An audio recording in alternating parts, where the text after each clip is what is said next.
Anvuddewo kati ngenze ku nsonga endala. Njala mutagengere wano Yoseri Tibahabulwa nakakundike. Yo Museveni, Muhoozi, James Mugira, David Sejusa, Mbadi, tumukunde mbagala ku video. Notandise munnange. Olunaku lwa jjo lwabadde lunaku lwakubiri. Wakati w'essaawa 12 wakati ssaawa 6 ez'emisana okutuuka ku ssaawa 10 ez'akawungeezi wabaddewo meeting mu refugee camp Entebbe nga bagisula mu bumanyi musulamu Yoseri Tibahabulwa ne mukazi we, era meeting eno yabaddemu ebintu bino wammanga naye ng'ebintu bino byabaddemu byewuunyisa. Kati musooke mumpulirize bulungi nnyo, mumpulirize.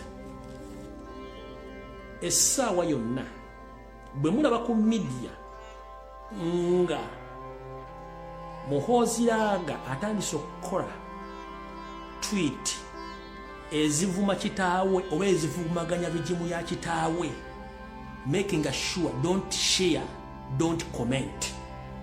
Ekyadde mu meeting eno bagenda tandika okuba nti balaga Muhoozi nti avumirira kitaawe ebikolwa bye oba okuwakanya kitaawe byakola.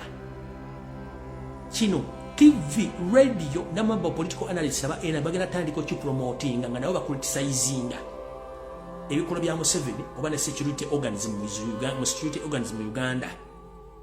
Muntu alinga ekintu kino mugenda tandika kola Muhoozi ng'akola tweet ezivumira kitaawe bikolwa bye noba okuvumira ebikola bya kitaawe, naye nga political analysts bagenda tandika okupromoting ekintu kino. So omuwulira nga omuvubuka ono agenza against his father. Here is the reason as to why. Nga bwe yakola ekintu ky'okusindika tweet n'avuma Abannakenya tasobola bawamba mu wiiki emu Nairobi nga kitaawe yamugamba akikole, kati kyabakolera nkiddamu. Tweet Kanyerupama gye yakola ng'egamba nti bagenda kuwamba Nairobi within 1 week, yali kitaawe yamugamba ogikola nebakolera bulungi nnyo, yakwata video okumala omwezi mulamba ne Kenya yitwaliramu. Kati the same meeting gye babaddemu ne bagamba tukole the same strategy. Muhoozi atandika Museveni akolengayo tweet, Muhoozi agenda against those tweet ng'avumirira kitaawe. Kati bano bona ba NRM propaganda lisima MK chairman ne bikozi biche bona ne media zitandika okupromotinga Muhoozi. Ekigendera kiriruddawa uliriza mu meeting eno bakitegedde ka video leke bazanyidde mu Kigulalogi nti omutuusi watuuse kati abuliddwako ewaka mu kibira mu ggwanga lya Ethiopia mu kibuga kiri waggulu ettiguli. Embeera teri bulungi ku side yabo abatuusi. Mu ggwanga lya Somalia embeera teri bali bulungi nnyo era bana batuusi. Mu ggwanga lya South Sudan nabagaye kyekimu embeera tebali bulungi nnyo era bana batuusi. Ekonge ekiriyo kisa kinegula tebali mu mbeera nnungi bana batuusi. Mu ggwanga lya Rwanda bibafuga ne basula ku tebuche kubanga bannannyini nsi batandise okugulupinga app kyekimu ggwanga erya Burundi. Mu Uganda kennyini we twaba obubudamu we basitamye nga Sserwajja Okoota bwasinga nnyinimu entannama basse bawamba bakola buli fujjo lyonna nawo bagala naye sayo nagatandise babuguma. Kati bagambye tutandise okuluzinga popularity. 1 abantu batukooye, 2 bategedde ffe baani njagala okwekubira mu ngalo n'okubakubira mu ngalo mwenna benza okusiza okutegeera nti Museveni musajja mutuusi Munyarwanda. Kino kitutte emyaka 6 plus nga bannabyabufuzi bonna abadde mu Uganda buli mu yagaana okwogera amazima ga Museveni, amannya ge, ensibuko ye, obuvo bwonna obuddo. Njala bakubira mu ngalo nawe kwekubira mu ngalo ne bannabyabufuzi mwenna bavudde okwambula Museveni okumutegeeza nti si muna Uganda. Please mukubire mu ngalo. Abasajja n'abakazi ba Henry Tumukunde, Bakiza Besigye Kifeefe, Mugisha Muntu, banne bonna baali bakimanyi bulungi nnyo Museveni musajja mutuusi Omunyarwanda nga n'amannya g'oli gino bagamanyi nti ye Yoseri Tibahabulwa Lutabayisirwa. But nobody came out to expose Museveni until I myself came out and exposed him. Now wakimanyi nti ensi bategedde nti si Bannayuganda basajja batuusi mwekubirako mu ngalo.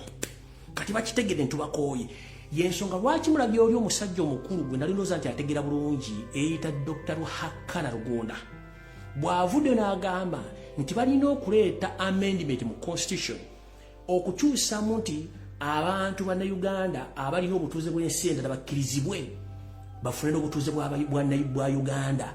Kino akizannya kubanga Muhoozi akawairo mu constitution si muzaali bwa Uganda nga kitaawe.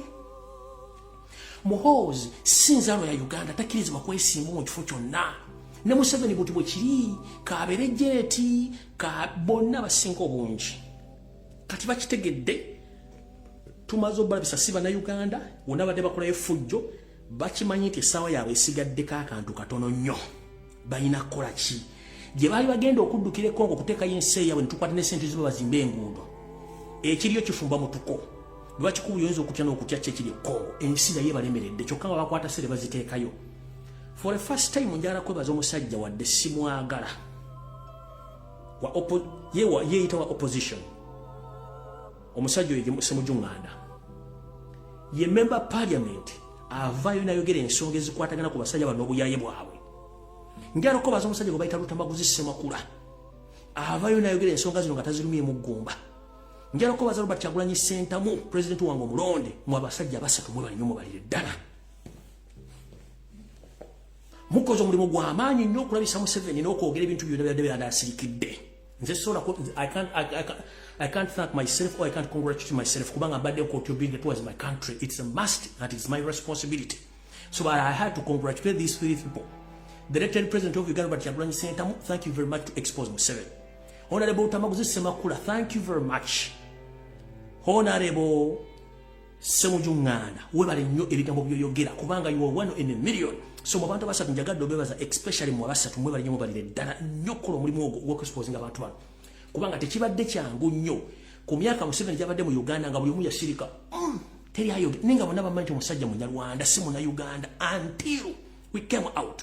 Ekinoonyesa sigamba nti nina akasale wanna ekibiri n'empiso nedda ebigambo bino bingi kuba teyasobola byogera ate mbyogera ng'ebiri gwe kiruma ne kikuluma ne kikujijiira n'owulira nga n'amatu gakubaluka naye nga nkyogedde mwebali nnyo mubalire ddala kati mutegedde bulungi wawe tutuuse kati abasajja bali mu panic ekyabayisiza mu meeting eno kyekiriwa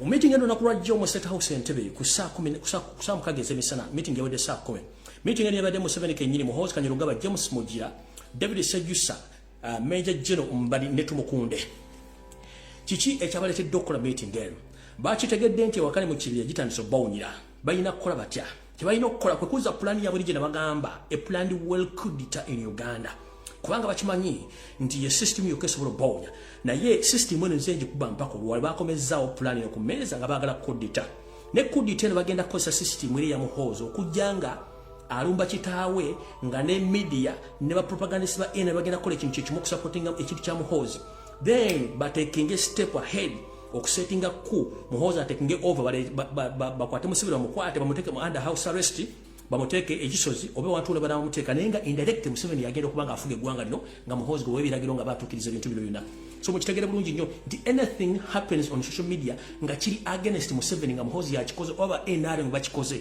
waliwo plan diko gibagezaako okuzza naye kino kyogera in advance temujja gikolayo so no mutegere bintu bino naye nga abantu bano bali backed by Muhammad Nsereko ne Frank Gashumba Owen Twingiri be bantu abali mu kintu kino okubanga basupporting ekintu kino wansi so mukitegere bulungi nnyo nti abasajja batalegedde kati nti ne Kenya gye badde basindisa emize gyabwe nzize mbaga ebintu bya Kenya bino nga mbategeeza n'omusajja y'omu ye master planner what happened in Kenya bagenda kukola bagenda kukyusa mu constitution naye sirooza nkinaba kyangu system bajjawo term limit ne bannayuganda nti bannakenya kimanyi bajja kuba omusajja oyo emigo ne tamwaiza obutagimalaako so ebintu batambuza bwe bityo so awo nno naye muvudde omutegede bulungi singa mulaba ku media nga Muhoozi agenda against his father